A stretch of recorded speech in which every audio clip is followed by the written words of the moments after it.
Assalamualaikum warahmatullahi wabarakatuh. Saya Elisa Apriansyah dari Prodi Bahasa dan Sastra Indonesia Universitas Pakuan. Teks ceramah ialah karangan berisi sekumpulan paragraf yang mengandung informasi suatu hal atau pengetahuan untuk disampaikan kepada khalayak ramai. Secara singkatnya, teks ceramah merupakan teks yang dibaca dan digunakan ketika sedang melakukan ceramah.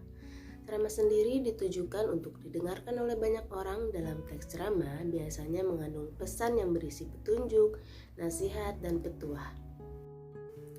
Adapun ciri-ciri teks ceramah yaitu yang pertama, ada sesuatu yang dijelaskan atau diinformasikan untuk memperluas pengetahuan para pendengar.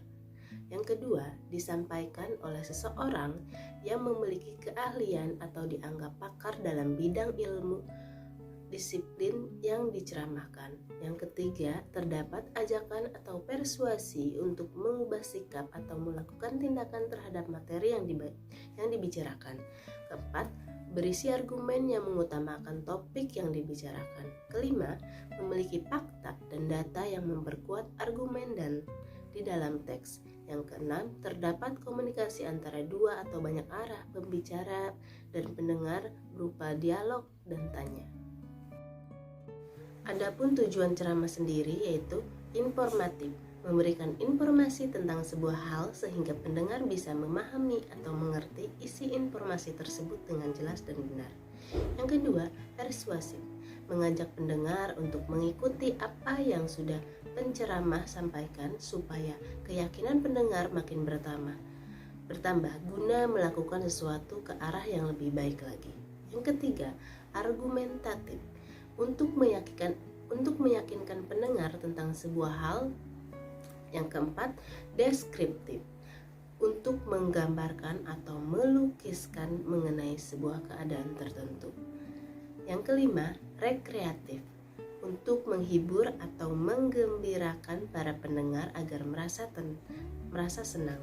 Yang keenam, naratif, untuk menceritakan sesuatu hal pada para pendengar. Struktur teks ceramah sendiri ada 3. Yang pertama adalah pembuka. Pembuka berisi pengenalan isu, masalah, pengetahuan, hingga pandangan penceramah mengenai topik yang akan dibahas. Bagian ini sama dengan tesis dalam teks eksposisi. Yang kedua adalah isi. Isi berupa rangkaian argumen-argumen penceramah yang berkaitan dengan topik yang dibicarakan pada pembuka atau tesis. Bagian ini biasanya mengemukakan fakta atau data untuk memperkuat argumen penceramah. Yang ketiga adalah penutup atau penegasan kembali, merupakan penegasan kembali mengenai apa yang disampaikan dalam ceramah. Hal ini bertujuan untuk memastikan penceramah tidak memberikan pemahaman yang keliru dari yang dimaksudkan, hingga agar diingat oleh pendengarnya. Teks ceramah mempunyai karakteristik dan ciri khas kebahasaan tersendiri. Yang pertama, banyak memakai kata ganti orang pertama atau tunggal dan kata ganti orang kedua jamak sebagai sapaan. Yang kedua, banyak menggunakan kata teknis atau peristilahan yang sesuai dengan topik yang dibahas. Yang ketiga, menggunakan kata-kata yang menunjukkan hubungan sebab akibat atau argumentasi. Contohnya seperti dengan demikian, akibatnya, oleh karena itu, maka, sebab, karena.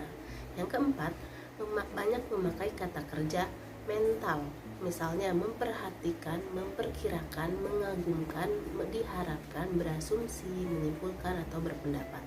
Yang kelima, menggunakan kata-kata persuasif seperti hendaklah, perlu, harus, dan lain-lain. Yang keenam, teks ceramah juga banyak menggunakan kalimat majemuk bertingkat.